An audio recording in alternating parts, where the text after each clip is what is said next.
Hi అండి. నేను ఇప్పుడు తోటకూర పప్పు చూపించబోతున్నాను. తోటకూర పప్పు అందరూ చేసుకుంటారు. బట్ చింతపండు వేయకుండా చేస్తారేమో కొంతమంది. నేనైతే ఎలా చేస్తానో చూపిస్తున్నాను ఫ్రెండ్స్. కావాల్సినవి తోటకూర కాడలు లేకుండా ఆకుల వరకు ఇలా కట్ చేసి పెట్టుకోవాలి.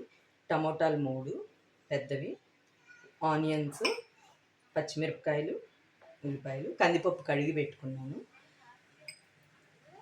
కందిపప్పులో ఒక అరగంట నాననిచ్చి కందిపప్పు తరిగిన తోటకూర అంతా వేసేసుకుంటున్నాను.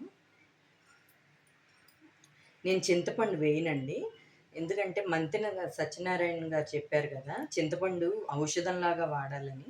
నేను ఆ చింతపండు బదులు టమోటా ఎక్కువ వేస్తాను, అప్పుడు ఆ పులుపు లెవెల్ అవుతుంది. ఆనియన్స్, పచ్చిమిరపకాయలు అన్నీ వేసేస్తున్నాను. ఇప్పుడు ఇందులోనే మనం పసుపు,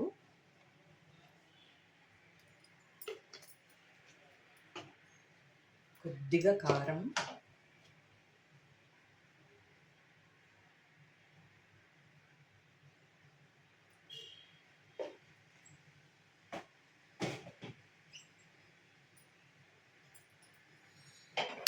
వేసి ఇప్పుడు కుక్కర్ మూత పెట్టేసుకుందాం ఫ్రెండ్స్.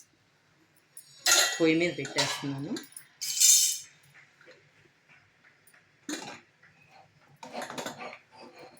పెట్టి నా కుక్కర్కి అయితే ఒక 10 విజిల్స్ 12 విజిల్స్ వస్తే బాగా మెత్తగా ఉడుకుతుంది. పప్పు నాకెందుకో బద్దగా కనపడే కంటే బాగా మెత్తగా ఉడికితేనే ఇష్టం ఫ్రెండ్స్.